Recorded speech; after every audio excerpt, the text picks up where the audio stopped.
Bueno, buenas tardes a todos los que están ya presentes. Estamos 130 mirando y siempre se van sumando algunos más. Hoy tenemos en la charla, tenemos al ingeniero Darío Colombato, es ingeniero agrónomo, y lo bueno es que los padres son veterinarios, así que eso, ahí hay genética, digamos, pero bueno. No, Darío es una persona que sabe mucho, que trabaja mucho en todo lo que es rodeos de cría, bueno, también engorde de animales, tiene muchísima experiencia y bueno, y es muy renombrado internacionalmente y en el mismo, eh, en la misma Argentina, por supuesto. Yo lo conozco de la época del instituto, donde nos sacábamos las ganas los dos, un poco. Y bueno, le pedimos que nos acompañara en esta oportunidad y amablemente accedió a ello dentro del grupo de charlas de capacitación o, bueno, o aprendizaje que tengamos. Siempre se sacan cosas buenas de todo esto. Este, y, y bueno, Darío, no sé si otra presentación. Sí, bueno, tenés un doctorado hecho, bueno, Darío tiene muchas cosas hechas por todos lados y algunas veces ha mentido también, pero bueno, eh, lo que sí es importante decirlo es que el nombre de la charla que le puso Toros Caros en Vaca Flaca puso nervioso a todos los cabañeros, pero bueno, eh, Darío, adelante. Muchísimas gracias, Jorge. Un gusto estar bueno, contigo por lo menos en forma virtual después de tantas veces presencial. Un gusto estar con toda la audiencia, muchos que yo ya conozco que me han ido saludando en el chat. Como decía Jorge, soy portador sano del gen de veterinario, porque tanto papá y mamá son veterinarios de la vieja guardia, de la promoción 68 de la Universidad de La Plata. Y bueno, yo salí agrónomo porque ya no cabíamos y nos íbamos a estar peleando por los mismos clientes en casa, así que me echaron a un lado y me sacaron para el lado de la parte de agronomía, pero no pudieron sacarme las ganas de trabajar con las vacas. Como también decía Jorge, tuve algunos llamados preocupados de gente, decía, a ver, ¿en serio te parece que los toros están caros? Y me hacían explicaciones económicas, lo que cuesta hacer un toro, que todo, y a ver, los toros no son caros, el problema nuestro, y por eso yo pongo esto de capaz que hasta el título le faltó el basta de toros caros en vacas flacas. Nuestro problema es que no solemos nutrir a las mamás de los hijos de esos toros que son buenos. Para mí, genética casi que tenemos de sobra para lo que hoy estamos haciendo en la ganadería en muchas zonas del país. Entonces, la pregunta esta de qué hacemos mal no va a ir tanto por el lado de los toros, sino por el lado de las vacas, ¿no? Y bueno, la idea es esa, poder discutir todo, no estar de acuerdo, en el disenso crecemos más que en el consenso, pues si no parece esas reuniones en donde los 5 que estamos ahí nos ponemos de acuerdo de que todo está mal y resulta que la razón la tenemos nosotros, no hay ninguno que nos mande de alguna manera que nos muestre una forma diferente de pensar, una forma de ver las cosas que sea distinta. Ahí en ese disenso es donde realmente podemos crecer. Yo entonces tengo algunas secciones, esto quiere durar 50 minutos, vamos a ver si lo logro, no me voy a ir mucho más allá porque después viene el partido y se van a ir abandonando rápidamente al charlista. Entonces, y la picada previa al partido, que también tal vez hasta más importante. Vamos a ver si algo de entendiendo al ganadero. Vengo de una familia de ganaderos de mi abuelo, en provincia de Buenos Aires, en el sudoeste, también en Entre Ríos, en Gualeguaychú, de donde soy oriundo. Algunas claves del manejo de cría moderna, que no es ni más ni menos que trabajar en lo básico, ¿sí? Eficiencia reproductiva y edad a la pubertad, para terminar con unas conclusiones e implicancias. Esto del largo plazo de la ganadería que a veces hablan, Tito Camio, Benito Juárez, unos mejores productores que conozco del sudeste bonaerense, top 3 en CREA en cuanto a eficiencias reproductivas, en cuanto a trabajo, digamos, ciclo completo, carnicería o en realidad venta de carne bovina, porcina y ahora ovina con marca en un supermercado de pueblo, hace 25 años con la carne vacuna, la verdad que un ejemplo de productores y como persona, mirando el lote de las coloradas seleccionadas para Entoria 15 meses, coloradas que ahora en menos de 20 días ya entran en servicio, van a dar, si Dios quiere, su primer cría en julio del 2022, las vamos a destetar en el 15 de enero a 1 de febrero de 2023 y van a dejarnos los novillos de 450 kilos probablemente para mediados, más o menos marzo a abril de 2024. Entonces, fíjense cuando uno le habla a quienes toman decisiones en ganadería en Argentina del largo plazo y de que la ganadería es un negocio de precio actual, pero sobre todo de expectativas a futuro, uno tendría que comunicarles esas diferencias en tiempo. O sea, que esta decisión que le está tomando de quedarse con esas vaquillas que están preciosas para cría en lugar de mandarlas a mercado gordas, ¿sí? Obedece o va a tener recién el fruto por primera vez con ese hijo novillo en 2024. Por supuesto que en 2023 y 2024 van a tener cría de vuelta las vaquillas, pero vamos a tener su primer fruto recién terminado en 2024 y estamos hoy, ¿cuánto? 8, 9 de septiembre de 2021. O sea, esto es el largo plazo de la ganadería que tendríamos que entender cuando uno le habla a quienes toman decisiones, ¿sí? Vamos a ver, ya lo comentaba, tratamos de entender al ganadero un ratito y nada más, y esto no quiere ser una apología de la mediocridad o un consuelo de tontos, ¿sí? Estamos en un negocio a largo plazo, es basado en precios y expectativa, poco margen para salir. A ver, estoy en un campo en los bajos submeridionales. ¿Cuánto margen tengo para salir del negocio y hacer otra cosa? ¿Me voy a reconvertir para hacer nuez pecan? ¿Me voy a reconvertir para qué? ¿Para hacer una fábrica? Yo tengo poco margen para salir, ¿sí? Entonces, eso también le genera un corset al ganadero en donde no es tan fácil decirle, bueno, cerrá y hace otra cosa.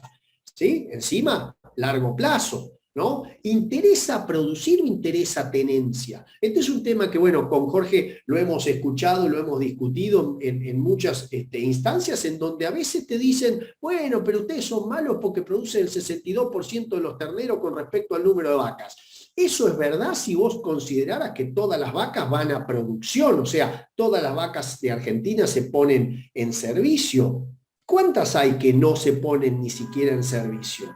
Al productor ganadero, ¿le interesa en algunos casos la eficiencia reproductiva o le interesa la mera tenencia de esos animales? ¿Sí? Entonces, también para entender a veces que hay productores o empresarios dentro de esto que no les interesa una eficiencia reproductiva, les interesa más un tema de tenencia. Entonces yo a ese no me voy a ocupar en buscarle la forma de producir mejor en kilos de ternero, porque a él le interesa otra cosa, ¿sí? La edad promedio del ganadero, que típicamente, igual que lo que pasa en Estados Unidos, igual que lo que pasa en otros países, es una edad promedio, digamos, avanzada. ¿Sí? Yo me considero un nene y tengo 50 pirulos. O sea, y muchas veces veo a la gente un poco mayor y ya digo, uy, sí, mirá, claro, esta gente ya tiene muchas veces de él, esto ya lo viví.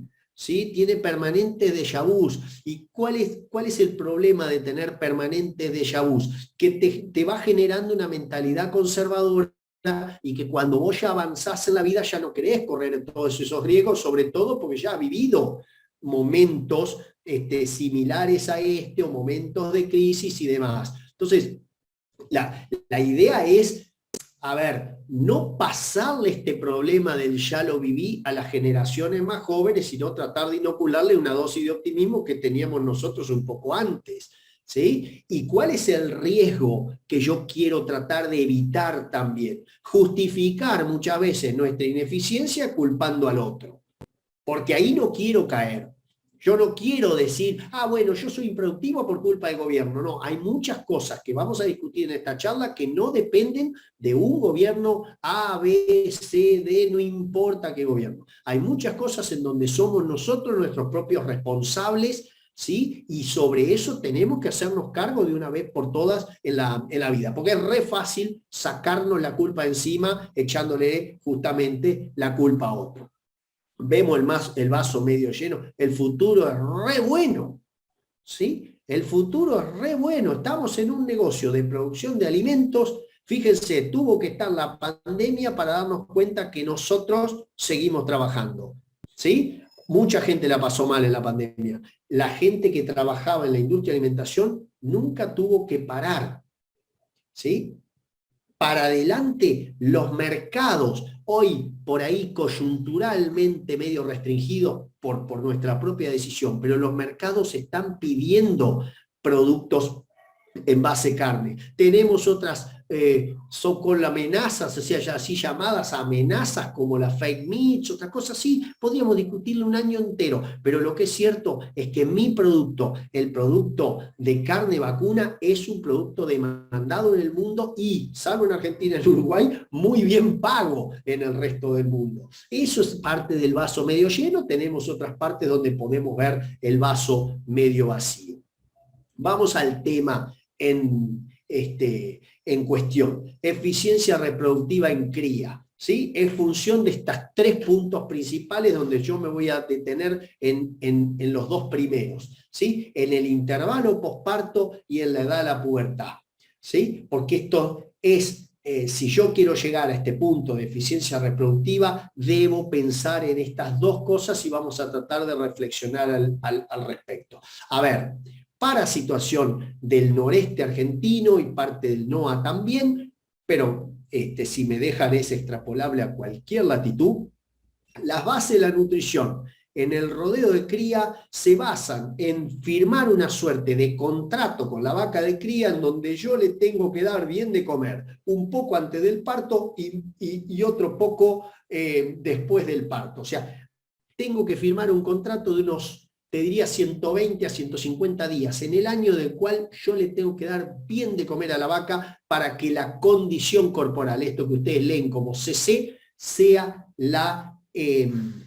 adecuada al momento. Condición corporal es una forma de determinar las reservas grasas del animal, ni más ni menos, es una forma visual, ¿sí? En donde si uno se calibra un poquito, al rato está objetivizando conocimiento, está poniéndole una nota a la vaca con mucha precisión, ¿sí? ¿Y por qué hay que darle de comer bien un poquito antes y otro poco también después del parto? Porque si uno llega a buen estado corporal al parto, ¿sí? O sea, le di de comer un poquito, le di de comer bien antes del parto, ¿sí?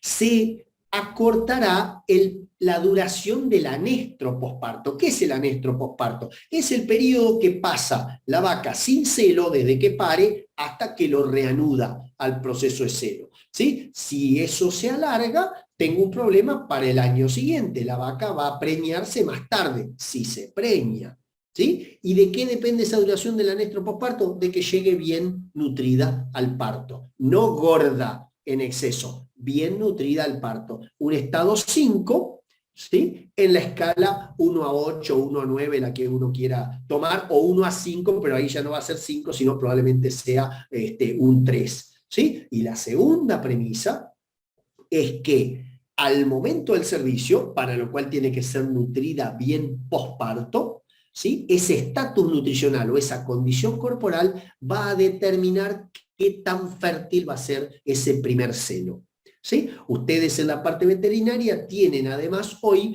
un complejo de herramientas hormonales, ¿sí? Para hacer retornar más rápido las vacas del anestro. Tenemos, por suerte, en los equipos que trabajamos con los veterinarios, hoy tenemos unas respuestas incluso tecnológicas para ayudar un poco más a estos procesos. Pero la base de la nutrición es este contrato que yo tengo que firmar con la vaca de que le tengo que dar bien de comer un poco antes del parto y otro poco después del parto. Algunos están pensando, bueno, pero mi campo es pobre y todo. Bueno, ¿sabes qué? Tenemos que planificar, porque ahí está la carga animal, tenemos las reservas que tengo que hacer, ya sea de pasto diferido, ya tengo algún sorgo, inclusive para el que puede hacer algún silaje, algunos rollos. Todas esas herramientas tienen que estar incorporadas en el pensamiento, pero para saber cuándo vas a usar esa bala de plata, ¿sí? Que es cara típicamente, bueno, tenemos que saber que estas premisas 1 y 2 que les estoy mostrando. Un poco para meterle ciencia, entre muchas comillas, a esto es con la escala de 1 a 5, el estado corporal. Fíjense, el estado corporal preparto es mejor los días de intervalo posparto, o sea, desde que parió hasta que presenta el primer seno, se hacen más cortos. O sea, se acortó el anestro. ¿Por qué? Porque mejoraste la nutrición preparto. Ahora, si lo querés hacer posparto para acortar el anestro, no hay diferencia. En este caso, no hay diferencia en el intervalo desde el parto al primer celo cuando la nutrición se la diste posparto, ¿sí? Donde influenciás con la nutrición posparto es en la fertilidad de ese primer celo. Pero si se alargó ya el anestro por lo que hiciste mal antes, ya no tenés vuelta para atrás. Y estas son las consecuencias por ahí. Yo ahora, después en otra diapositiva, le meto mucho texto, pero unos números que me parece que son bastante contundentes para pensarlo. Nuestro target debería ser tener 365 días entre parto y parto. O sea, un intervalo de 12 meses entre que una vaca pare y vuelve a parir al otro año. ¿Sí? ¿Y de qué función? La gestación yo la puedo acortar, pero muy poquito. Con toros que acortan largo en gestación, pero ¿cuánto? 1 semana, 10 días, después me lo dirán los veterinarios. Lo que yo tengo que acortar es este periodo, esto que está en azul, este periodo del anestro, ¿sí? Eso es lo que yo tengo que lograr acortar después del parto, que ese periodo hasta la reanudación del celo sea lo más corto posible, porque entonces voy a lograr los 365 días de intervalo entre partos. Si yo me alargo en esto, después la gestación sigue su curso y entonces ya supero el año de intervalo entre partos. Y cuando le meto numeritos, yo me empiezo a encontrar que hay gente que está sacando unas cuentitas que son medio como que se están engañando solos, ¿sí? Por lo menos cuando quieren compararse contra otros. Hagamos este ejercicio. Si yo tengo un periodo de servicio de 4 meses, ¿sí? Pongamos noviembre, diciembre, enero y febrero para zona Santa Fe norte, salvo con alfalfa, que puede entrar por ahí octubre, noviembre, diciembre y enero, en ese caso, si fueran 4 meses, el intervalo entre partos ya no es de 12 meses, sino es de 13, porque ahí alargaste el servicio. ¿Sí? Ahora, el porcentaje de preñez del 90% que te tira el veterinario con la palpación rectal, si vos la anualizaras, si en lugar de, si lo llevaras a 12 meses de intervalo entre partos, ya no es 90% anualizado, sino 83%. ¿Sí? Porque debe anualizarse. En cambio, si yo tengo 60 días de entore, el intervalo ya es más corto, porque tengo después los 9 meses de gestación, pero 60 días de entore. Entonces un 88% se convierte cuando lo anualizo en un 96%. Esto guarda, no te hace aparecer más ternero de la nada. Lo que estoy queriendo decir es que son cuestiones que deben ser tomadas en cuenta a la hora de compararse porcentajes, porque seguramente ya se dieron cuenta, pero yo no cobro por porcentaje de preñez.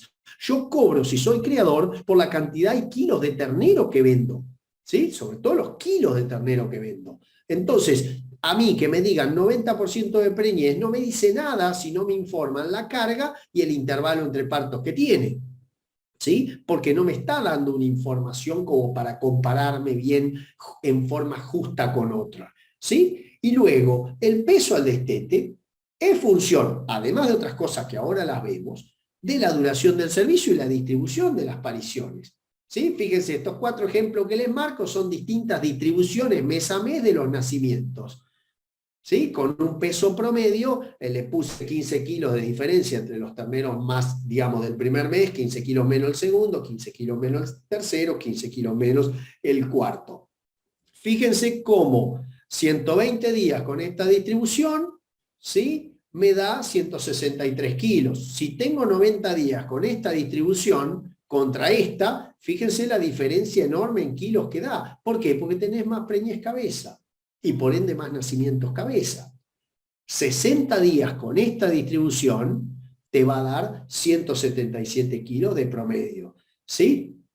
Por supuesto, ¿cuál es el truco acá entre los 60 y los 90 días? Que no deberíamos perder número de terneros, deberíamos tratar de tener los mismos porcentajes que antes, pero más concentrados.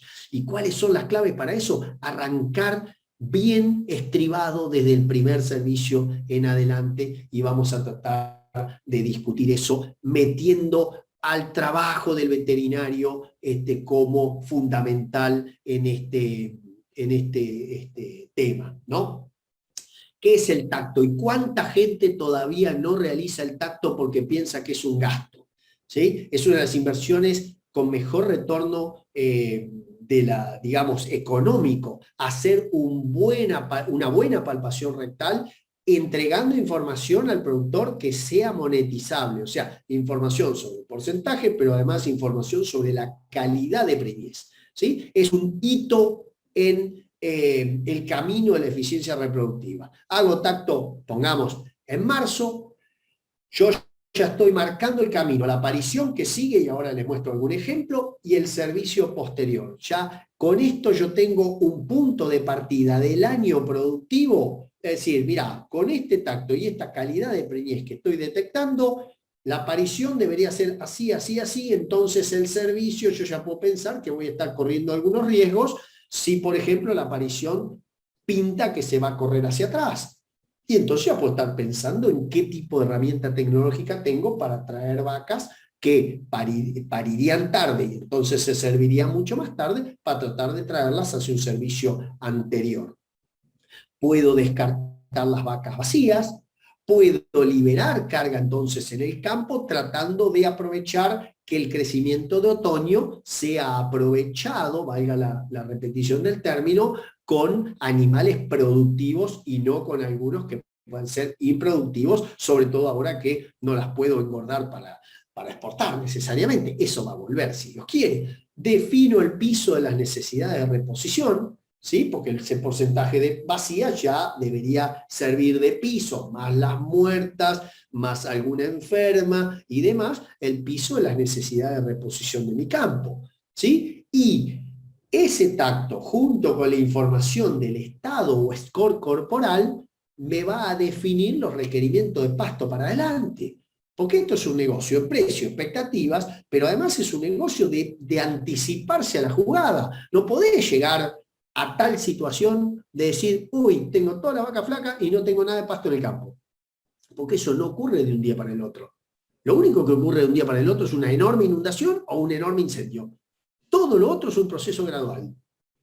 ¿Sí? Entonces, yo tengo que buscar las herramientas de bajo costo, ¿sí? Como el tacto y el estado corporal, para ir definiendo los requerimientos de forraje y el manejo subsiguiente, ¿sí? Ejemplo, si yo tengo un estado corporal muy bueno al tacto, mayor a 5 en esa escala 1 a 9, tal vez yo pondría ahí mayor a 6, yo podría administrar un poco el forraje de otoño, no dándole el mejor campo de entrada a esa vaca recién tactada, sino dándole un campo un poquito inferior y después dándoselo más así entrado el preparto para que ese animal se realimente, ¿sí? Con cuidado, por supuesto, para que no se caiga ese estado corporal ya logrado. Ahora, si el estado corporal del tacto es menor a ese nivel, yo no podría restringir o administrarle forraje a esa vaca. Esa vaca tiene que recuperarse porque sobre todo en la zona digamos, de cría santafesina o incluso zonas como Corrientes, si yo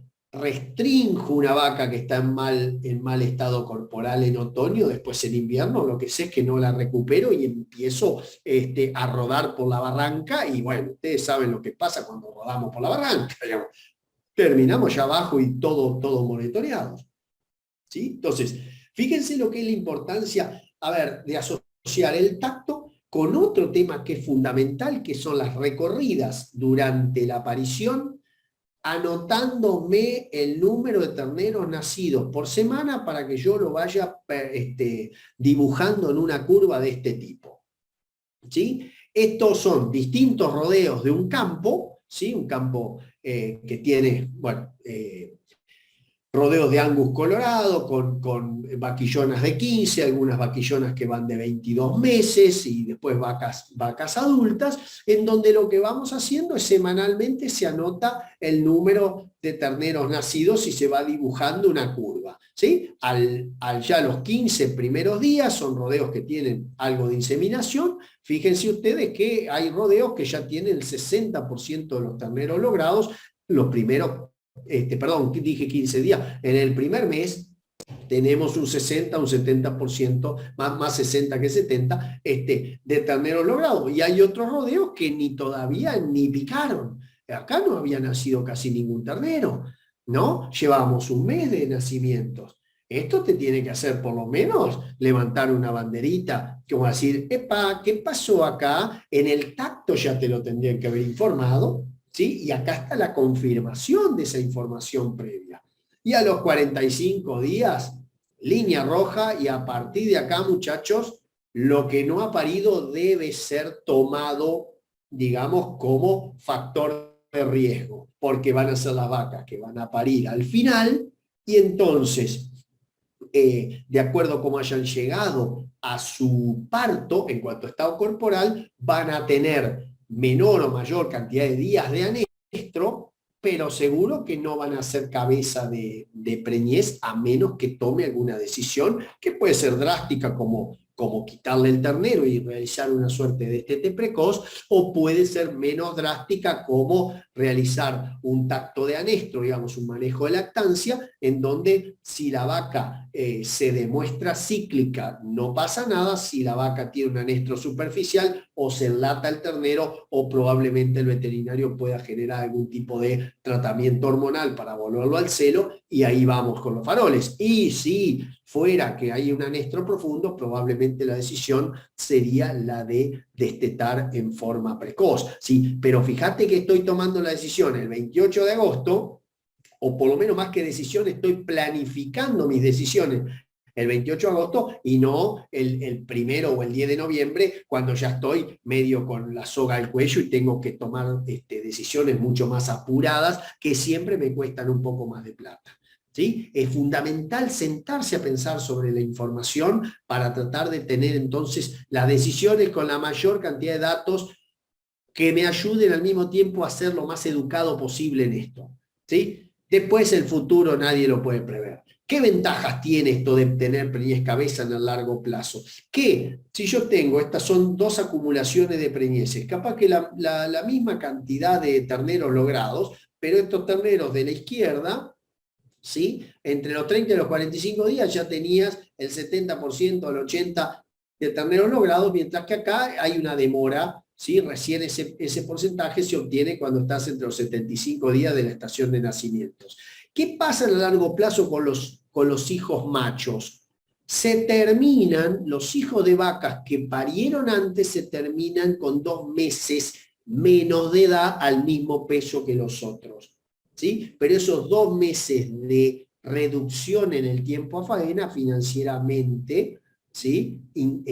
Son muy importantes, y yo tengo que monetizarlo, o por lo menos tomarlo en cuenta también. ¿Y qué pasa con la hembra que pare primera?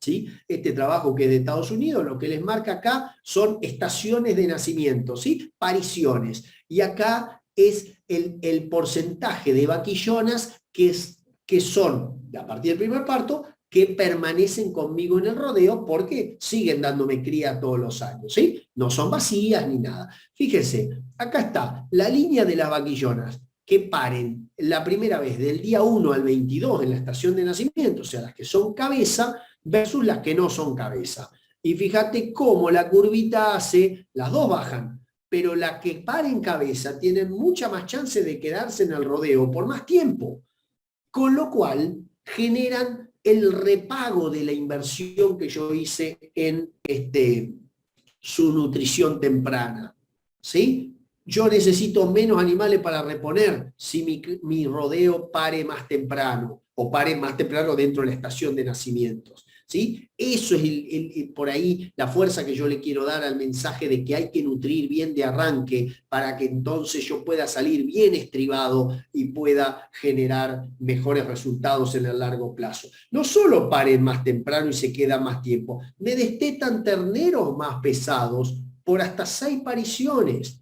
Esos animalitos que paren primero, en parte por edad y en parte también puede haber un efecto confundido ahí, sobre todo en nuestros sistemas, cuando usamos la inseminación artificial a tiempo fijo, digamos. Estamos metiendo también una genética, ¿sí?, que puede darme un plus adicional de ganancia de peso predestete, ¿sí?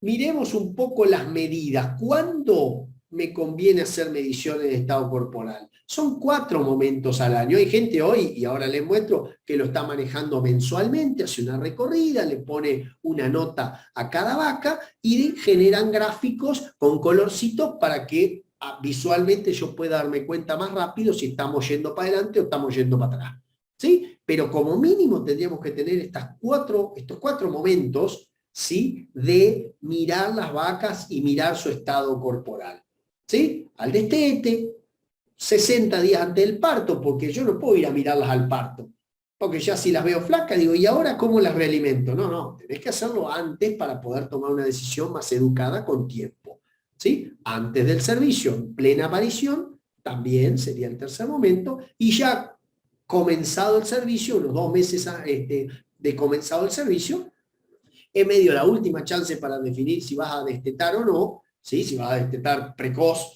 o no, pero realmente todavía tenés una chance porque te quedan un par de celos ahí disponibles, ¿sí?, antes de retirar los toros, porque los toros no deberían permanecer más de los 3 meses y, si fuera por mí, no más de 70 días con las vacas, en la medida que el rodeo lo tengas bien estacionado y bien nutrido. Fíjense, esto es un campo que está en la provincia de Buenos Aires, pero para el caso aplica, ¿sí?, en donde generan sus mediciones mensuales de estado corporal. Del 7 de julio de este año, fíjense los verdecitos quiere decir estados corporales buenos, el verde más claro son estados corporales de 5 y estos son estados corporales mejores inclusive, ¿no? Los amarillos estamos ahí medio al borde. Fíjate cómo, bueno, cuando veo así, por eso es tan lindo lo de los colores, porque a golpe de vista hubo uno, Rodeo Cut, que se me vino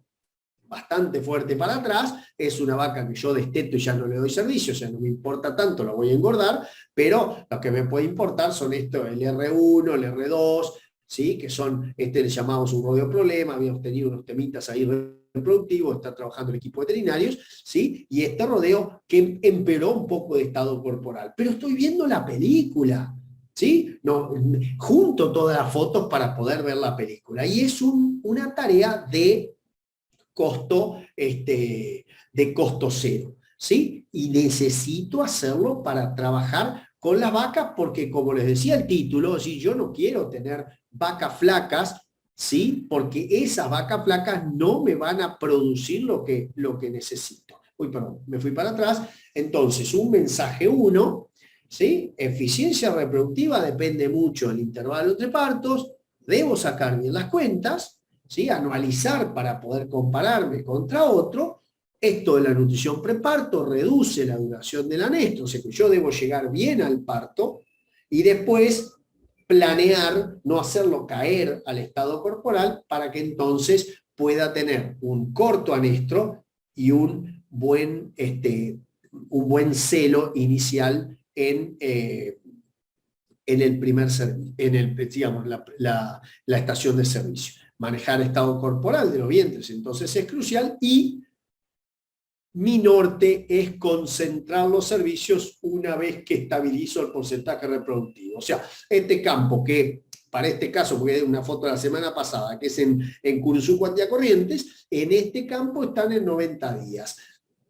Con un poco más de manejo en la planificación forrajera, yo estoy ya en condiciones de pensar que en 1 o 2 años vamos a tener 70 días en la vaca y probablemente las vaquillas ya estén, como son en otoño, las vaquillas ya estemos en 60 días para este año que arranca, digamos, para el otoño de 2022. ¿Por qué? Porque ya tenemos la planificación forrajera dispuesta como para llegar bien con esa vaquilla recriada, arrancar con 60 días y entonces el segundo servicio tomarlo sin cría al pie. Me meto un poquito en los toros y un poco en los de toros caros, muchas veces que uno lo nota, habla con los productores, no necesariamente cabañeros, sino que bueno, que les encante ir al remate o ahora con la televisión, comprarlos, conocer el nombre de todos los parientes de los toros, que este hijo, medio hermano de este hijo completo, como es, de todos estos nombres que se conocen de los toros, que me parece súper atirado, súper bien. Pero después, ¿qué pasa? Llega ese toro al campo y muchas veces nos olvidamos de ellos, ¿no? O sea, por supuesto, el primer año llegan, toman su servicio, van al servicio, salen de ellos del servicio y parecen molestar en cualquier lado y nunca falta aquel que allá por principio de septiembre se agarra la cabeza y dice, los toros, ¿sí? Y salen a buscarlo y están hechos un acordeón los toritos, se les cruzan las patas, el vacío y, perdón, ahí la parte del matambre está como la de un perro galgo, están finitos los vagos y tengo que realimentarlos previo al servicio. Y nos olvidamos muchas veces de que la espermatogénesis, o sea, desde que el cerebro manda la orden a producir y madurar espermatozoides en el testículo, ese proceso lleva 60 días. Entonces, si yo me acuerdo de los toros 30 días antes y los empiezo a realimentar, probablemente ganen 2 kilos los toros, porque tienen potencial genético para hacerlo, pero la realidad es que no van a entrar, ¿sí?, con la potencia y la cantidad de espermatozoides suficiente para absorber ese buen servicio en el primer mes que yo necesito. Y entonces es fundamental pensar en esa nutrición de toros, ¿sí?, dependiendo si es la cría propia, o sea, si los toros los hago yo o los toros vienen comprados. Si los hago yo, la atención tendría que estar puesta fundamentalmente hasta el primer año de vida, ¿sí?, con dietas tranquilas en lo que hace el consumo de almidón. No está prohibido el almidón es el maíz, digamos, es la cebada, es el trigo, es la avena, ¿sí?, tranquilos en el almidón, pero privilegiando la proteína y los minerales. O sea, ¿por qué? Porque ese animal tiene todo el potencial para generar un crecimiento óseo muscular, tiene las hormonas que le permiten ganar muy bien peso y sobre todo peso magro, ¿no? Es importante esto de pensar, privilegiar la proteína. Y después, si perdonen la cantidad de texto, ¿sí?, pero les va a quedar esto en PDF, se los prometo, además de la charla grabada, ¿sí?, en toros comprados, bueno, aspecto sanitario del veterinario, yo no me meto, no, de esto no conozco, no comprar toro por barato, por favor, ¿sí? Tampoco ir a pagar cualquier cosa, tenemos que hacer un balance, pero realmente, ¿sí?, yo tengo que tratar de tener a alguien que me ayude en programar mi plan genético, mi plan de mejoramiento cuando yo compro. No comprar porque son baratos o no comprar porque la cabaña es renombrada. A ver si a mí me van a resolver algún problema con las vacas que ya tengo estos toros o no. Diferenciar toros de vaquillas de toros para vaca, y si no se puede, porque son pocos toros, porque el rodeo chico, yo ahí nivelo para abajo, compro compro todo toro para vaquilla, ¿sí?, antes que comprar para vaca y probar en vaquilla, porque después en la fiesta la tranque y viene todo mal, ¿sí? Si vienen estos toros muy embalados de origen, o sea, vienen con un estado corporal demasiado bueno, guarda cuando llegan, porque a veces uno los manda derecho un esparto, ¿sí?, y al pobre toro le puede dar una ACV de ver un esparto, puede venir comiendo silaje de maíz, grano y un montón de otras cosas ricas, o alfalfa, ¿no? Entonces, tratemos de de realizarles una suerte de reacomodamiento gradual. No le presenten el esparto de golpe, ¿sí? Preséntenselo con algo de suplementación, si se pudiera, ¿sí? Y ahí suplementaciones tranquilas, ¿no? Suplementaciones en base a cascarilla de soja, suplementaciones en base a poco grano en particular. El pellet de alfalfa también es un muy buen ingrediente para entregar a toros porque no tiene almidón, y tiene buena proteína y además una fibra muy digestible, ¿sí? Y acordarnos siempre de los toros unos 90 días ante el servicio, porque eso me permite a mí realimentarlos gradualmente, ¿sí? No necesito apurarme y generarle esos problemas que a veces se ven de vejigas, de problemas. Estas vejigas son edemas que se hacen en las articulaciones, le rompo el hígado en muchos casos,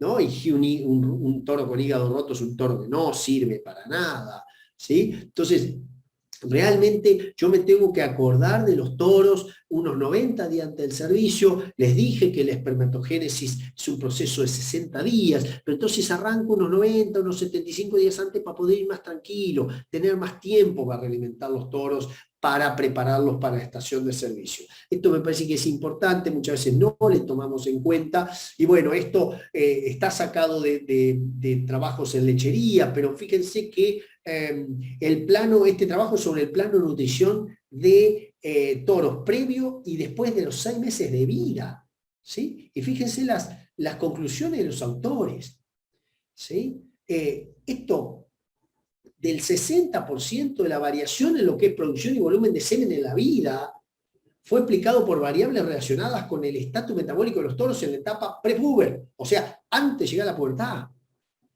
Y esto que me parece que es muy importante, yo tengo que trabajar en nutrición temprana de toros, ¿sí? No se los voy a enseñar a los que están en cabañas y demás, pero quienes crían toros, que tienen cabañas, que crían a campo, los toros debemos hacer más esfuerzos en la etapa temprana. No es corraleo los últimos 4 meses antes de llegar al remate para que estén lindos y gordos los toros, es trabajo anterior el que tenemos que hacer.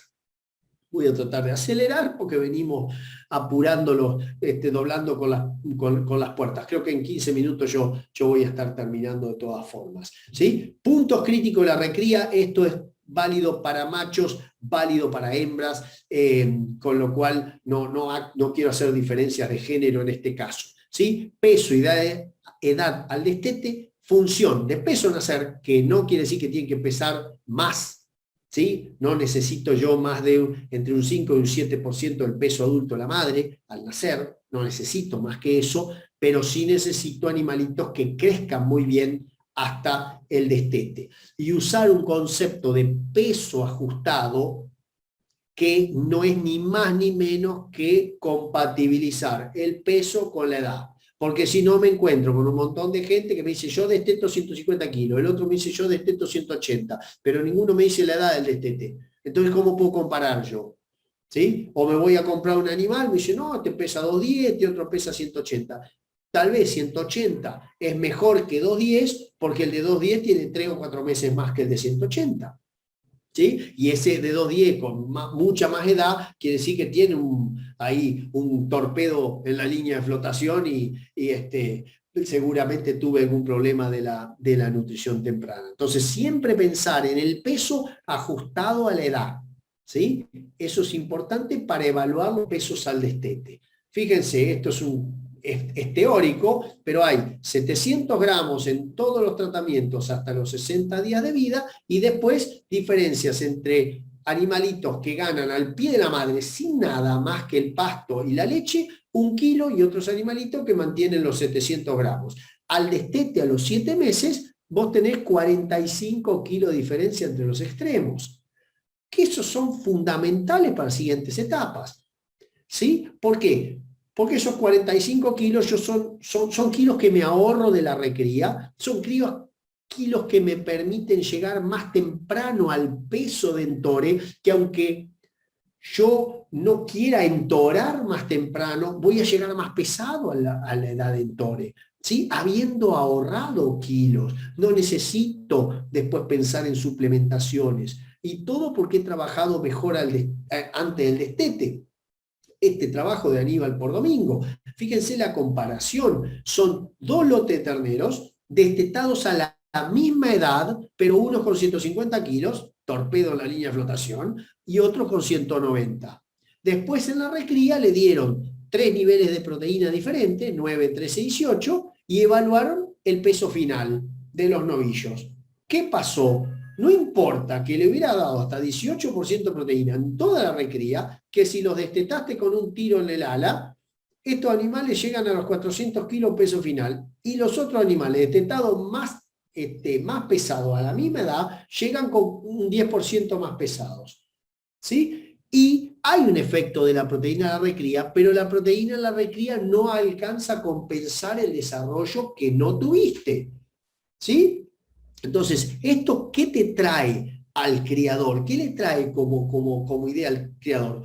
Tengo que tener concentración de servicios para que entonces tenga concentración de nacimientos para que los terneros sean más pesados, porque tener terneros más pesados con la misma edad repercute no solo en el corto plazo de facturación, porque vendo más kilos de ternero a la misma fecha, sino también que si tengo un ciclo completo, eso me va a permitir tener más kilos totales potenciales. ¿Sí? ¿Qué es lo que tendríamos que hacer en Argentina en lugar de tener ternero de 320 kilos gordo para faena? Pero eso es otra discusión. ¿Sí? Entonces, animales que ganan menos peso o ganan menos predestete tienen peor desempeño posterior. ¿Sí?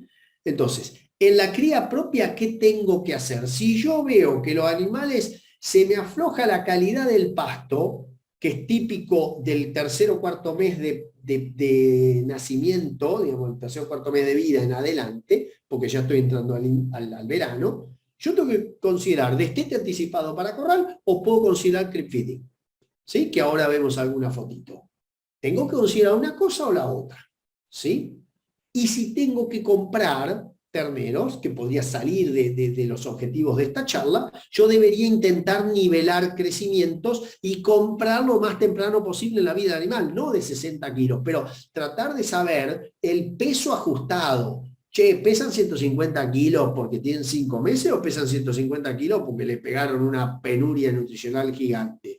Son dos cosas completamente distintas en el desarrlo del animal. Dato de la consultora APEO en Uruguay, ¿sí? 8.000 animales medidos individualmente, tienen caravana electrónica por default en su sistema, la gloria misma para mí, en donde, a ver quién llega a leer esto, pero hay animales hasta los 200 kilos, esto es en pastoreo, ¿sí? Mientras no llegaban a los 200 kilos, estos animales no tenían más de 400 gramos de ganancia, todos para abajo, ¿sí? Acá, arriba de los 200 kilos, a la entrada al pastoreo, tenías más potencial de ganancia de peso. Eso es lo que nos pasa en muchos lugares. Destetamos demasiado chico, ya sea por mala nutrición previa o muy temprano, largamos al pasto y no tenemos buena ganancia inicial. Entonces, ahí en esos casos, lo que se sugiere es que todo este chiquitaje debería haber pasado por un corral de inicio. ¿Sí? Como para que tuvieran más chances de ganar más peso con una dieta más concentrada, utilizando eficiencia de conversión buena, y después salieran al pasto cuando tengan más potencial de poder mantenerse a pasto. ¿Sí? ¿Qué es lo básico por ahí en cría? Y estas figuras son viejísimas, porque vienen de la época de la creación casi de los primeros reportes en destete precoz. El ternero empieza a comer materia orgánica proveniente del forraje a partir de que se empieza a ser rumiante, y eso ocurre a partir más o menos del segundo mes. ¿Sí? Gráfico de la izquierda, a partir del segundo mes de vida el tipo ya empieza a depender menos proporcionalmente de la leche y más del pasto. Si el ternero nació temprano, ¿sí? Digamos agosto, probablemente agarra octubre con 2 meses, y en octubre hay calidad de pasto, porque además es la calidad de pasto de la primavera temprana, en donde tenés la mejor calidad del pastizal natural, tenés la mejor calidad de las pasturas, etc. Entonces no hay problema, agarra muy bien para seguir ganando peso. Ahora imagínate el ternero de septiembre, ¿sí? O de octubre, en donde esta etapa del inicio del consumo de pasto te agarra con el pasto crocante de verano. ¿sí? En ese caso, ese ternero se plancha en ganancia de peso y se mantiene los 500, 600 gramos, que no son malos, pero podría haber ganado casi 1 kilo. Entonces, saquemos la cuenta, en un mes, un ternero que gana 500 gramos versus el ternero que gana 1 kilo. Son 15 kilos de ternero. ¿Son cuánto? 3.200 pesos, 3.300 pesos que dejé de mandar a la billetera porque tengo terneros nacidos más tarde en la estación de nacimiento. En esos casos, ¿qué hago? Bueno, una opción es cubrir este diferencial de los requerimientos del ternero. Esta parte se cubre con la leche, esta parte con el forraje, este diferencial lo cubro con la herramienta del creep feeding, que no es para todos, porque de vuelta, si vos tenés terneros nacidos temprano, si tenés una buena planificación forrajera, el creep feeding por ahí no te ayuda tanto o no es tanto el impacto marginal, ¿sí?, de realizar la técnica. En otros casos sí nos sirve. Caso, este es un campo que tiene, digamos, una empresa, tiene campos en Brasil, campos en Corrientes, en donde, bueno, tengo unos mejores casos, 42 kilos de diferencia. En otros casos tengo 17, 18, 20 kilos de diferencia entre el control y el tratado con el CRIP, que no es magia porque me cuesta, pero yo me permito tener a la misma fecha de destete, ¿sí?, más kilos, y eso me permite salir mucho mejor estribado a la carrera, ¿sí? Dietas hay miles, esto es un ejemplo, y traje un ejemplo gringo para no poner ejemplos propio. Yo uso mucho parecido, uso mucho avena entera, uso combinaciones con harina de soja, con cascarilla, trato de hacer cosas simples para que la gente lo pueda adoptar, porque cuando le mostrás 5 ingredientes para un autoconsumo en una casita, la verdad que termina siendo más complicado de lo que debería ser, ¿no? Entonces, bueno, acelerando al precipicio, para no pasarme tanto, la edad a la pubertad es el segundo punto que tiene que ver con todo esto que veníamos conversando de la recría. Y esto es un trabajo de la época que yo nací, en donde marca el efecto digamos, del plano nutricional post-destete temprano, o sea, desde el destete hasta que el animalito llega a la pubertad, que sería ese momento en la hembra en donde presenta su primer celo acompañado de su correspondiente ovulación. No es un misterio, pero tiene 50 años esto, que animales que ganan más peso sin engrasarse, que ese es un problema, ¿sí? Animales que ganan más peso llegan un poco antes de la pubertad y sobre todo llegan más pesados.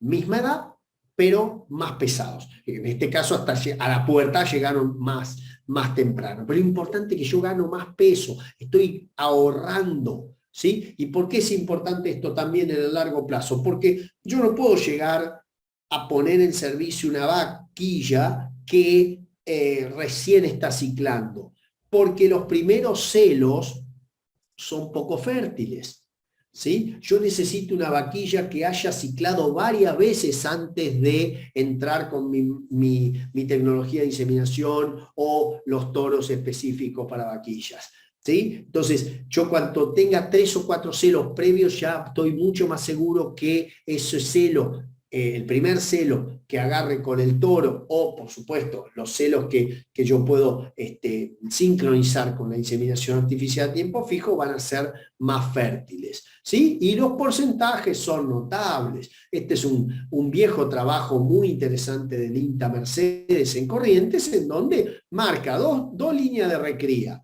¿sí? Esta línea de recría sin restricción, la recría del primer invierno, digamos, versus una típica, ¿no? Ganaron 7 kilos en 5 meses, y después, bueno, sí, que vamos a hacer compensatorio, que meten compensatorio. El compensatorio no compensa desarrollo, y es parcial, y no compensa el total de kilos, y sobre todo, no compensa, ¿sí?, 20 puntos de diferencia en la preñez.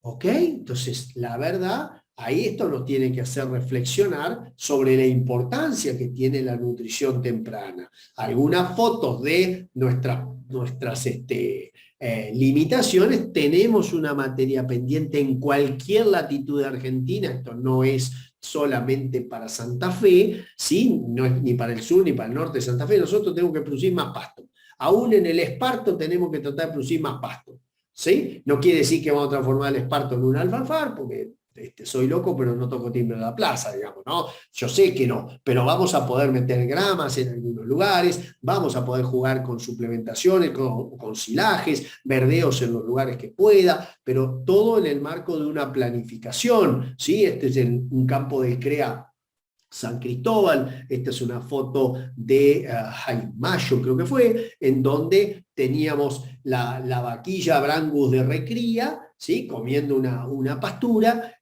buscando el mejor crecimiento óseo muscular sin engrasamiento, ¿sí? Porque ese es el futuro. Esas vaquillas iban a ser de otoño para entonces tomar el segundo servicio sin cría al pie. Acá hay un tema que viene con respecto a la nutrición de la vaquilla gestante, ¿sí? En donde yo no la puedo mandar al muere enseguida a la vaquilla gestante por primera vez, a la primípara, porque estaría pegándole a algo que no se puede ver, porque está dentro de la panza de la mamá, que es la programación de la fertilidad de sus hijas, ¿sí? Hay gente que no se queda con hijas de vaquilla, pero aquellos que sí se quedan, si la nutren bien a la vaquilla gestante, sus hijitas que están adentro de la pancita ya van programando su fertilidad para más adelante, ¿sí? Entonces a veces vemos efectos o empeoramientos a lo largo del tiempo y en realidad son consecuencia de lo que estoy haciendo, ¿sí? Por ejemplo, esto que estoy haciendo. Ya esta vaquillita medio que perdió el tren. Acá le estamos suplementando con una colaboración de los ñandúes que también prueban un poco, y al año siguiente yo veo esto, que no es lo peor que he visto, pero no me gusta nada este tipo de desarrollo. Esta para tomar su segundo servicio no tiene cara de vaca, a ver, no tiene cara ni cuerpo de vaca, y yo necesito que el segundo servicio tenga ya el cuerpo de vaca, ¿sí? Y ese cuerpo y cabeza y cara de vaca al segundo servicio es función de la nutrición temprana, ¿sí? Entonces, para ir terminando, las claves de ese buen arranque en recría es tener un primer servicio temprano, ¿sí?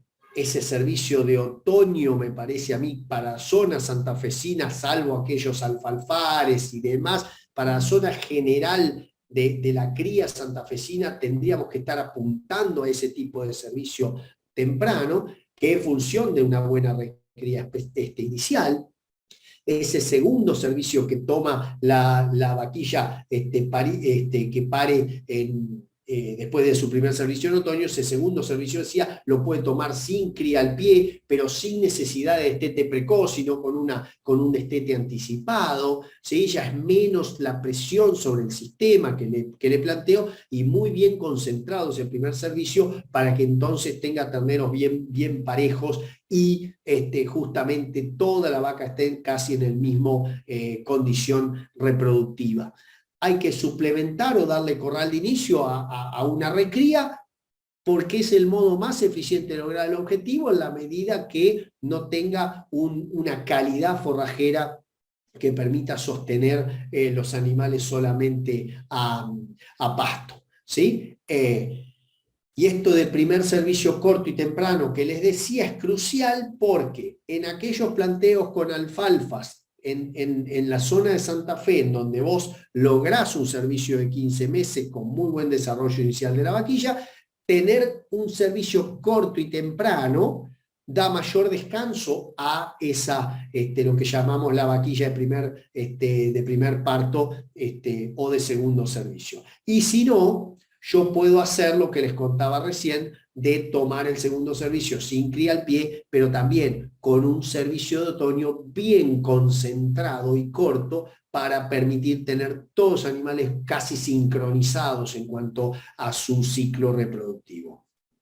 El tacto de anestro o manejo de la lactancia es una herramienta veterinaria que me parece a mí fundamental de extrapolar, no solo de la zona de Corrientes, sino extrapolar a zonas como el norte de Santa Fe, como el centro de Santa Fe, y seguramente también en situaciones de provincia de Buenos Aires, en donde a veces Dios provee más de lo que nos provee a los pobres gauchos que estamos fuera de esa región tan rica agroecológicamente. Pero lo importante es tenerla en la cabeza porque es muy, muy interesante. Y como último mensaje, la verdad que perdonar lo menos posible, ¿sí? Una vez que uno está en ciertos niveles de producción reproductiva, no debemos generar demasiado perdón, no nos enamoremos tanto de la vaca en ese sentido, porque la vaca más linda, pero que no me entrega un ternero, no es justamente me está engañando con su belleza, pero no me está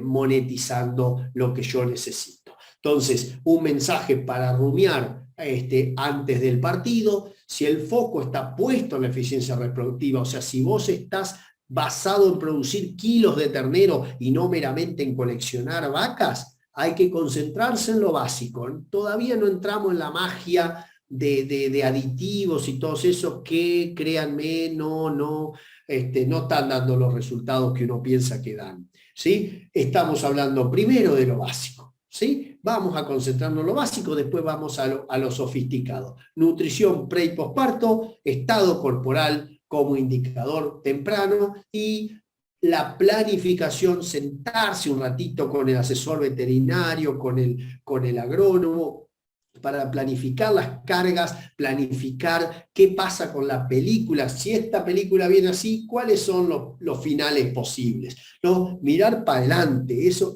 tendría que ser.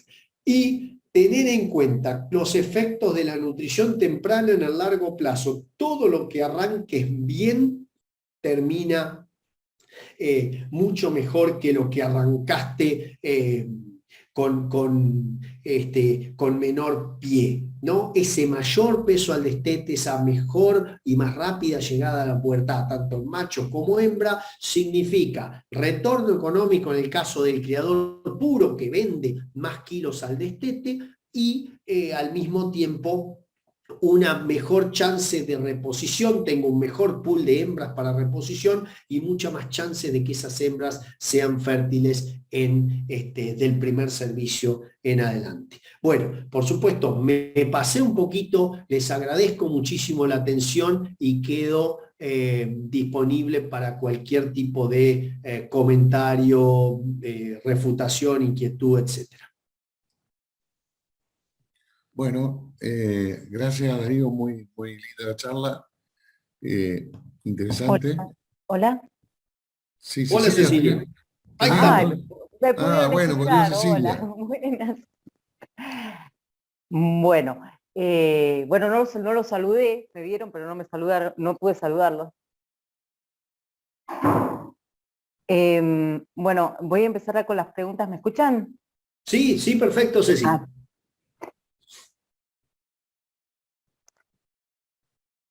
Una de las consultas es: ¿la restricción no es medio peligrosa en campos de cría? Continúo. En campos de cría con carga buena no hay vacas tan gordas, me parece. Y el uso de diferidos es para mantenerlas, pero que no bajen de estado. ¿Qué te parece? Hablando en campos de cría con carga normal. Sí, totalmente de acuerdo. A ver, si yo pudiera, nunca restringiría una vaca. ¿Sí? El tema de la restricción, yo creo que inclusive habría que cambiarle el nombre a estos eufemismos que estamos tan acostumbrados ahora, como la administración eficiente de los recursos forrajeros. O sea, la vaca nunca leyó el libro de nutrición. Al destete y tratada como preñada, la vaca no sabe que sus requerimientos son bajos. Si yo le ofrezco de comida, se va a poner chata de gorda y va a comer todo. ¿Sí? Entonces, lo que yo tengo que hacer no es necesariamente restringir, es administrarle los recursos que la vaca necesita de acuerdo a su momento fisiológico. Estoy de acuerdo con quien realiza la pregunta de que sí, si yo restringo la vaca sin una seguridad de realimentación, ¿sí? Con altas cargas, lo más probable es que estoy generando un problema a largo plazo. En campos del NEA, típicamente la vaca tiene que llegar más bien gordita al parto, porque el desafío es planear y no caer demasiado hasta el servicio, porque no tenés pasto de invierno para realimentar, sobre todo en los campos del NEA o el norte de Santa Fe. En cambio, en la cuenca del Salado es más común poder restringir un poquito los animales, porque yo tengo seguridad de generar, o más seguridad de generar pasto de invierno y generar diferidos que recuperen estado corporal en lugar de solamente mantenerlos, ¿sí? Por eso, borremos la palabra restricción y usemos administración eficiente de los recursos de acuerdo al requerimiento de la vaca. Un match entre lo que precisa la vaca en ese momento y lo que yo y lo que le doy, ¿sí? No darle de más. Ese por ahí era el mensaje. Perfecto. La siguiente es, ¿qué opinión tiene con respecto a los bloques de minerales con urea para suplementar los pastos diferidos? Escepticismo. Son fáciles de llevar al campo.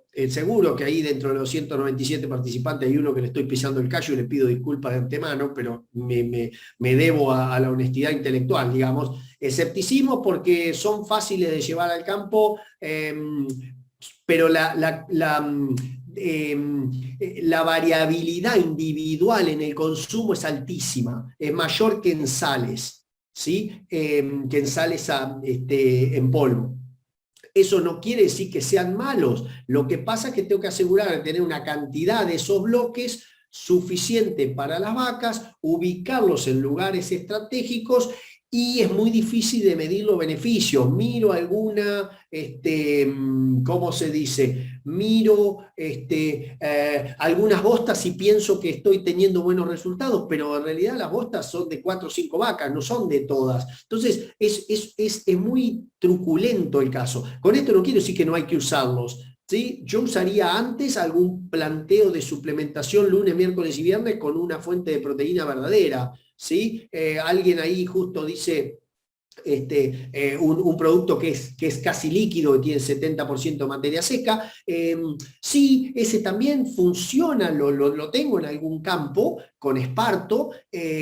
La realidad es que veo 4 o 5 vacas y veo bostas mejores, pero no puedo de alguna manera determinar si tengo realmente una relación económica positiva con respecto al uso o no. Si hiciera estados corporales, si hiciera algún tipo de información o tuviera información adicional, lo podría pensar. Y por último, típicamente los bloques con urea, si le pusieran la urea que ejerce un efecto biológico en las vacas, sería más difícil hacer el bloque y podríamos tener intoxicaciones. Entonces la gente con mucho criterio le pone menos urea que la que afecta realmente al rumen, porque para no correr riesgo y dejar 50 vacas muertas en 45 minutos, ¿no?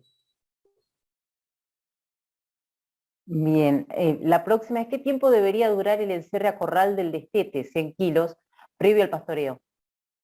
Depende mucho del tipo de pasto que me está esperando, ¿sí?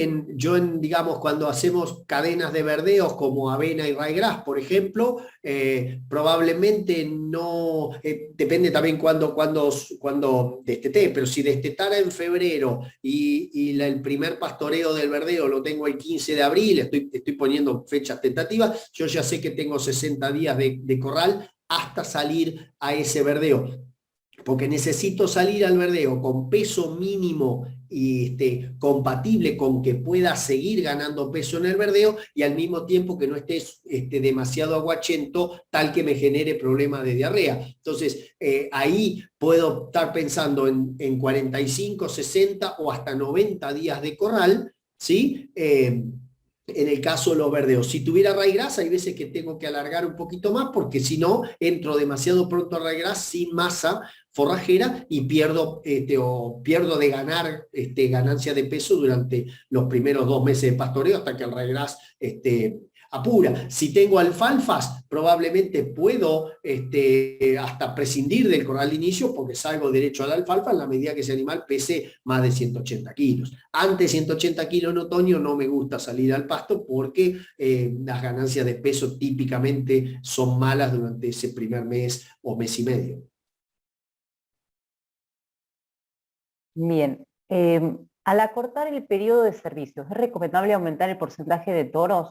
Considerando que se hizo bien la nutrición preservicio, habría muchos celos en poco tiempo.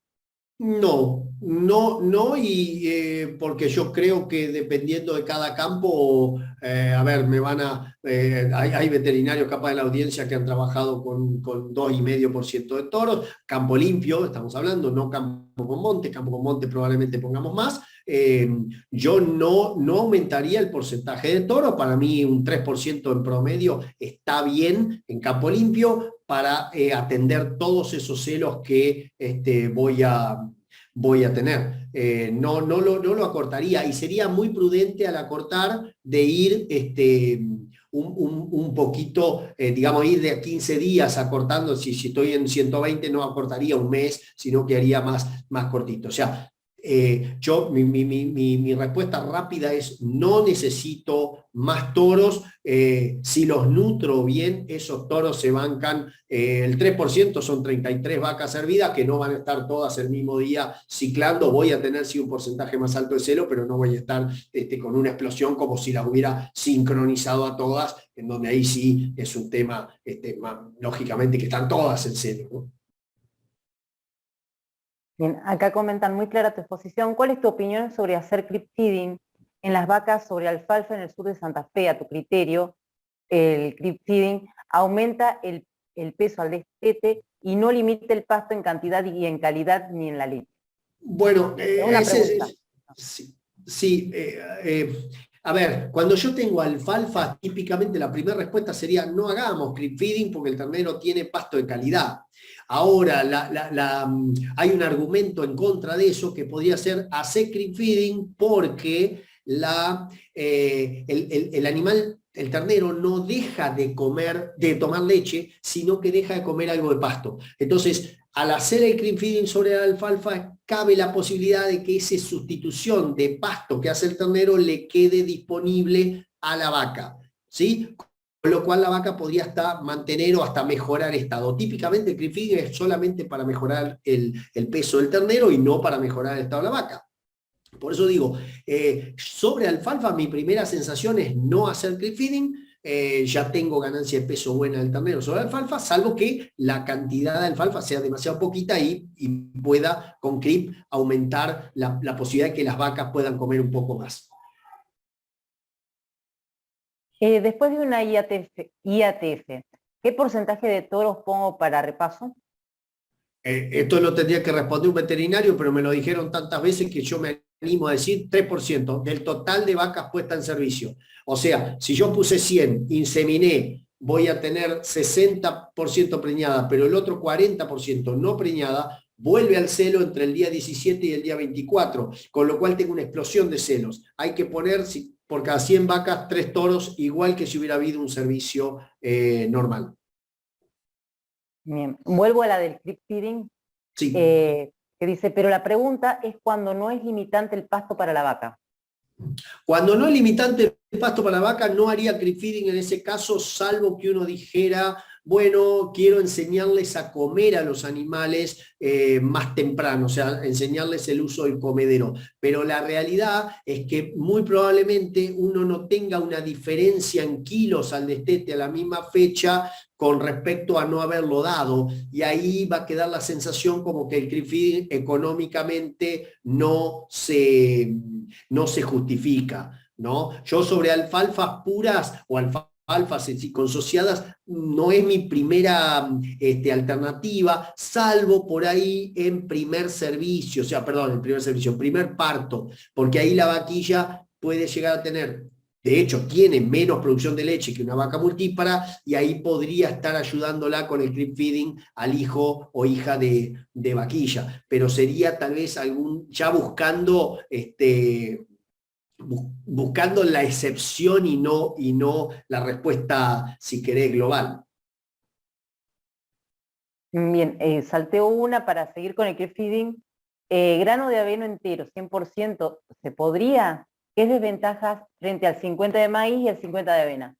Yo siempre prefiero el grano de avena entero solo, porque tiene más proteína como grano, por época casi siempre ya lo coseché y lo tengo propio en el campo, o sea que no es un costo financiero, a ver, no es un costo de tener que salir a comprarlo, sino que lo tengo ahí, por supuesto lo podría vender, pero lo tengo ahí, no erogo. Dije la proteína, es un grano largo, fibroso, el ternero lo adopta muy bien, lo agarra muy rápido. Yo siempre me quedaría con grano entero de avena como opción. Si hay otras dietas, por supuesto, incluso hay productos comerciales balanceados completos, pero típicamente contra la avena o de lo que puedo fabricar en el campo, grano de avena sería mi primera opción y no la mezclaría con maíz. Me envuelvo a un comentario. Los compensatorios, acá dice, los compensatorios es una mentira que se autocreen para no decir que tienen todo un desastre. Ese es un comentario. Tiendo a coincidir, de hecho el otro día en otro curso que coordinó, se dijo, y yo tiendo a coincidir que el crecimiento compensatorio es una suerte de digamos, de autocomplacencia. Hemos tratado de convencernos nosotros que existe crecimiento compensatorio para justificar que somos muy crotos recriando, ¿sí? Y la realidad técnicamente que el crecimiento compensatorio significa que un animal restringido en época de crecimiento, entre los 8 y los 11 meses de vida, lo que hace es llegar al mismo peso adulto en el mismo momento, pero peso adulto es a los 4 años. ¿Sí? Entonces, el crecimiento compensatorio nos sirve para llegar al mismo momento a la fecha de engorde, digamos, o a la fecha de terminación. Llega más tarde siempre a la fecha de terminación. Entonces, sí, te diría que era una buena justificación de lo mal que hacíamos las recrías hace años. Bien, Fabiana, no sé qué puso programación fetal, no sé si que se quiere explayar con eso. Bueno, es todo un tema, ¿no? Yo no lo quise meter en la parte de la charla. Tenés lo que es nutrición fetal y lo que es programación fetal. O sea, y muchas veces son conceptos que tienden a confundirse entre ellos, no las personas que lo preguntan están confundidas. O sea, es muy importante que si yo tengo una vaca que está gestando flaca, ¿sí? Yo estoy de alguna manera comprometiendo, si la vaca pasa una penuria nutricional severa, yo estoy comprometiendo desarrollo y crecimiento del feto, actual y futuro. O sea, yo puedo llegar a tener animales con menor cantidad de fibras musculares totales si hago pasar mucho hambre a la vaca en segundo tercio de gestación.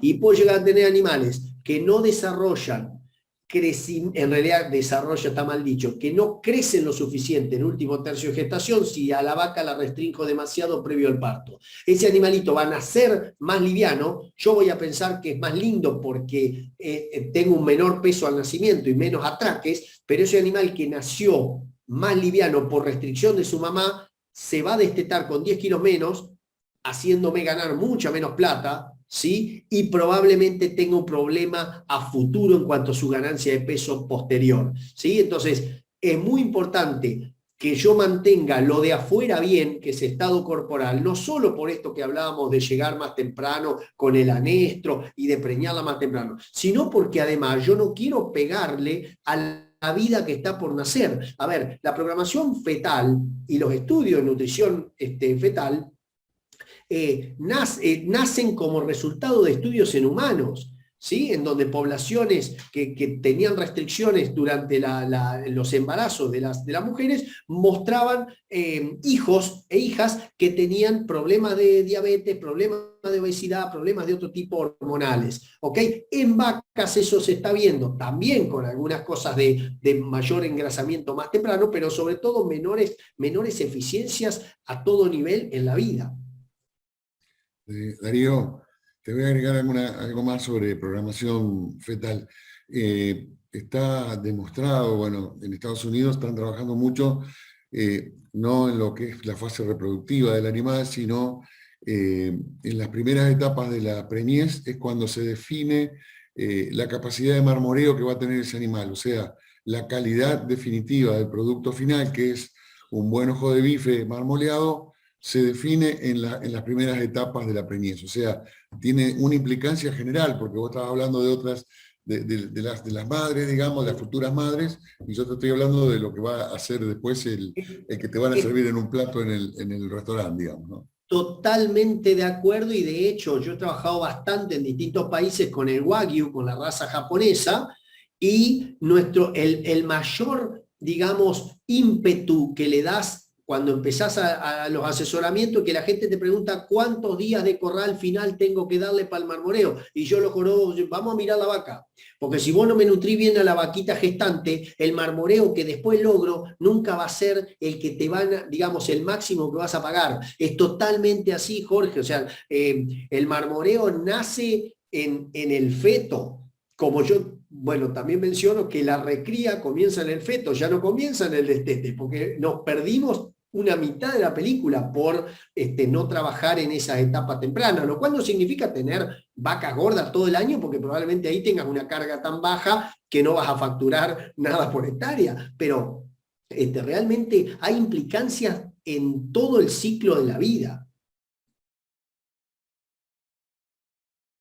Bien, sigo. Acá me parece que te están reformulando el título, que dice, las vacas flacas, entonces sería, las vacas flacas hacen caros los toros. Totalmente, Luis, yo sé que sos vos y tenés razón, yo sé que sos vos. La próxima vez vamos a hacer la charla juntos, o tenés toda la razón, la vaca flaca hace un toro caro. ¿Por qué? Ese punto lo conversé conjuntamente con Luis el otro día, en donde, fíjate vos, que el toro es caro o es barato en función de la cantidad de terneros que marca, o sea, que logra destetar. Entonces, vos podés tener un toro que compraste muy caro, después a los 4 años lo vendés como valor residual, si querés, al mercado. Pero si en esos 4 años destetó el 85% de terneros, ese toro es mucho más barato que otro más barato, pero que desteta el 50% de terneros. Entonces, el toro se convierte en caro por culpa de la vaca flaca. Tiene razón Luis en eso.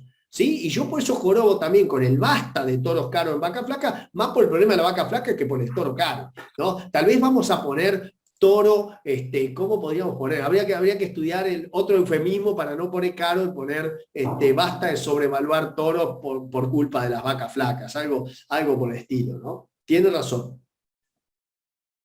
Bien, esta no sé si vos ya la habías contestado, uso de Nutrilite, mezcla con urea, acompañado sorgo diferido con vacas preñadas. Sí, lo contesté cuando dije el producto que tiene 70% materia seca, que es como líquido, digamos, parecido a una melaza, si bien no es exactamente una melaza, se le agrega urea, en algunos casos también, como es, escamas de cloruro de magnesio para evitar hipomagnesemia. Lo uso en algunos lados. Es difícil de evaluar realmente el resultado si no se hace un estudio de si se pudiera estudiar consumo y si se pudiera estudiar realmente contra un lote control, qué diferencias en preñez, sobre todo, preñez temprana yo puedo tener, o hacer estados corporales que en algunos casos sí se ven, ¿no? Miramos bosta, las bostas parecen más lindas, pero yo no sé si son todas las bostas.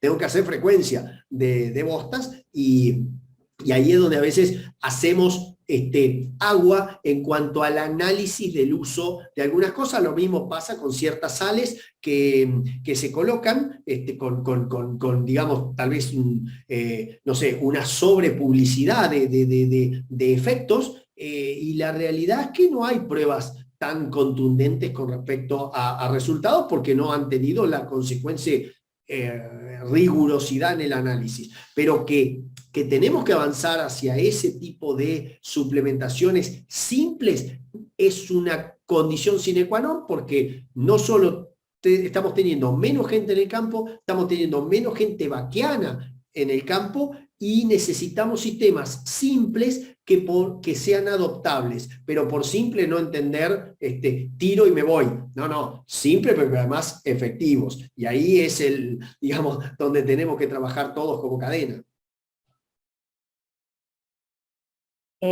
Acá hay dos que me parece que son parecidas. ¿Qué opinión tiene en su experiencia con el uso de sorgo granífero diferido en vacas de cría? La verdad es que me fue muy mal porque bajaron condición corporal y ahora con cría no sé bien cómo mejorar. Bueno, yo tendría que decir que a mí me ha ido mejor, pero depende mucho y ha pasado. Hay algunos trabajos muy interesantes, sobre todo el sudoeste de provincia de Buenos Aires, la estación del Ministerio de Asuntos Agrarios de la provincia de Buenos Aires, en Pazman, cerca de Coronel Suárez, en donde lo que probaban era que el estado corporal al arranque era clave para ver qué pasaba después con el sorgo. O sea, si arrancabas de un nivel más bien bajo, subías el estado corporal. Si arrancabas de un nivel muy bueno, bajabas de estado corporal. El sorgo es fantástico, hay que estudiar si te conviene en algunos casos usar granífero o te conviene usar un doble propósito con alto grano, que en Santa Fe muchas veces, sobre todo zona de San Cristóbal, donde más he trabajado, el doble propósito alto grano me da un poquito más de porte y más materia seca digestible. Pero la realidad es que muchas veces depende del estado corporal de la vaca y del manejo del aprovechamiento, porque uno a veces se copa y trata de comerse hasta las raíces del sorgo y ahí es donde perdés estado, porque los tenés demasiado en la parcela, no digo que haya sido este el caso, y las vacas terminan comiendo muy mal 1 o 2 días cada 3. Entonces ahí es donde pierde estado. Pero es una de las herramientas que tenemos para tratar de mantener estado corporal en la vaca preparto, ¿sí? Después están los verdeos de invierno, tenemos, digamos, hay otras herramientas. Y la que sigue a continuación es parecida a los sorgos diferidos, azucarados graníferos y semillas de algodón. Bueno, cuando uno logra suplementar ese forraje diferido de sorgo, que puede tener o no grano, con una fuente proteica, aunque más no sea, que es casi lo mismo, dar 3 veces por semana, lunes, miércoles y viernes, lo que se llama suplementación discontinua o infrecuente, ahí uno está aportando, en el caso de dar semilla de algodón, en el caso de dar pele de soja, pele de girasol, burlanda, pele de algodón, o sea, hay distintas ofertas disponibles en la zona.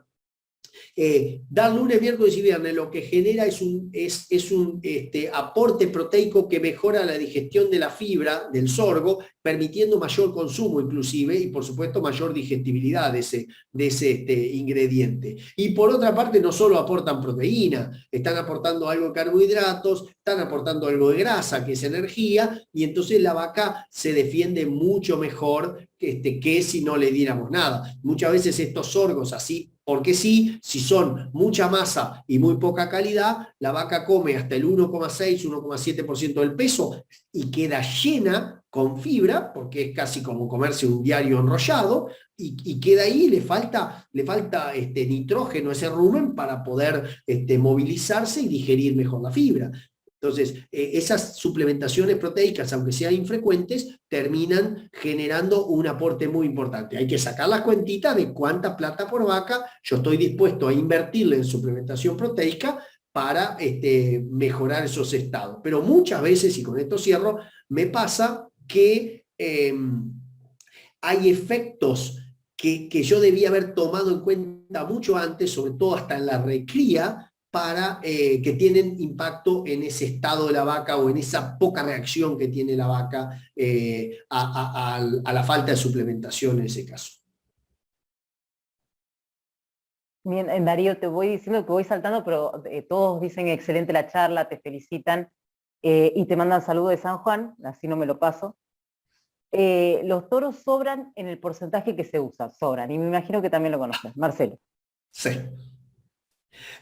Puede ser, Marcelo, yo igualmente no le puedo decir, sobre todo porque bueno, inclusive en mi casa trabajamos en campo de monte, no le puedo decir de golpe, vamos a achicar al 2,5, vamos a achicar al 2%, porque si llego a tener 10 o 15 puntos menos de preñez, el primero que salgo y por arriba de la tranquera, con una bota ya sabes dónde, soy yo. Entonces, el punto está en saber que no se puede o no se debe poner el 6% de toros, aunque tus potreros sean de 7.000 hectáreas, porque eso está comprobado que es al cohete, pero sí ir bajando lo más que se pueda. En la medida que vos vas concentrando los servicios, que tenés manejada la nutrición del toro también, y sí, es muy natural que uno diga, che, ¿por qué 3? Vamos al 2,75, vamos al 2,5, porque eso, digamos, es condición casi, te diría, es algo que va a caer por gravedad, o sea, va a caer naturalmente. Pero primero tener lo básico de la nutrición de las vacas y la concentración de los estadios fisiológicos a través de la concentración de los servicios. Bien, me imagino que acá se refiere, volviendo al creep feeding, que se puede hacer creep grazing, ¿se dice? Grazing. Grazing, Para mejorar sí. grazing. Sí, sí. Para mejorar el Sí. ternero si te hace un paso de alfalfa. Mirá, en la mayoría de los campos que visitamos, que tenemos cría, un eléctrico y está la agricultura y sobre todo un trigo, los terneros hacen creep grazing naturalmente. Pasan por abajo del alambre porque son unos bandidos, se van todos y comen la alfalfa de recría más grande, comen el trigo para alegría y regocijo del agricultor que ve su trigo $250 a marzo siendo comido por terneritos especificados. Pero la verdad que sí, crepe grazing también es menos manejable, si querés, y no tiene tanta densidad energética como 1 kilo de avena, ¿sí? Que es un grano seco con 50% de almidón y fibra. Pero sí se puede hacer el crepe grazing tranquilamente, y de hecho muchos terneros lo hacen naturalmente, aunque nosotros no queramos.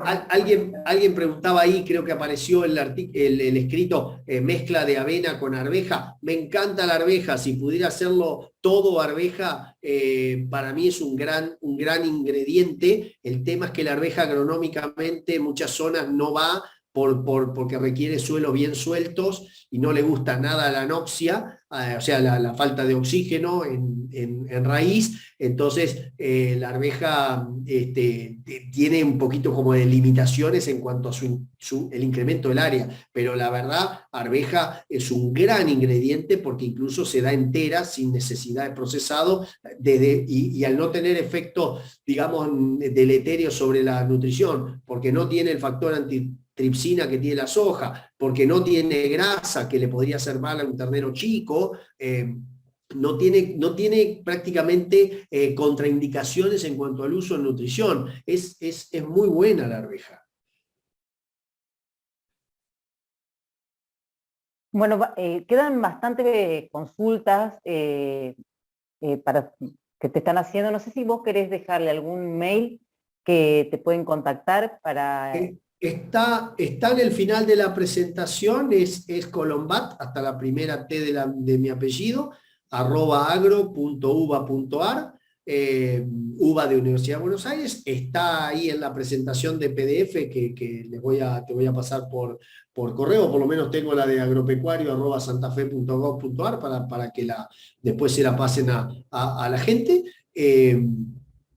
Y sí, ningún problema, solo saber que a veces se tarda en contestar por un tema más de andar en la ruta casi todo el santo día, y que no hace muy bien a la salud andar leyendo mails mientras uno va conduciendo la ruta, ¿no? Más viendo las rutas que solemos tener en nuestras queridas provincias. Pero encantado la vida, porque hablar de vacas es lo que más me gusta. Bueno, muchísimas gracias, Darío. Bueno, los que quedaron algunas consultas, y bueno, si no, te las vamos a hacer llegar nosotros para que se las puedas contestar. Dale, perfecto, lo podemos hacer. Muchas gracias, Darío. Nosotros vamos a recibir las consultas, te las vamos a hacer llegar y vamos a servir de nexo entre los consultantes y vos, por supuesto. Te agradezco mucho, como siempre, un placer escucharte. Ya habrás visto ahí que el chat está lleno de de gente que estaba muy agradecida y bueno, y se viene el partido, por eso se están yendo, ¿viste? Pero bueno, ¿qué va a ser? Ya empiezan Muchas los gracias, futboleros, Darío. pero está bien porque es es una linda excusa para cortar un poco con las vacas en el día. Pero encantado la vida. Bueno, Bueno, muchas y antes que se gracias. vayan todos, Sí. yo quería Ah, pasar porque la próxima va a ser el miércoles 15, que va a hablar Juan Sebastián Vitone, investigador del INTA de Concepción del Uruguay, de autoconsumo y feedlot ecológico. Pero va a ser el miércoles, por eso les quiero ir adelantando. Muchísimas gracias entonces a todos. No se pierdan la charla de Seba, que la verdad que es un gran orador y como tiene muchos trabajos muy interesantes en el querido INTA de Concepción del Uruguay, donde hice mi tesis de grado hace ya 25 años con Claudio Hoffer, Ignacio Gali y Quique Monge y Daniel García Arena. O sea que la verdad que un gran cariño para todos ellos siempre. Muchísimas gracias. Bueno, muchas gracias. Y bueno, buenas noches. Que disfruten el partido, para los que se queden con el partido. Que ganemos nosotros, eso tendría que ser lo más lindo del final del día. Muchas gracias a todos, hasta luego. Hasta luego.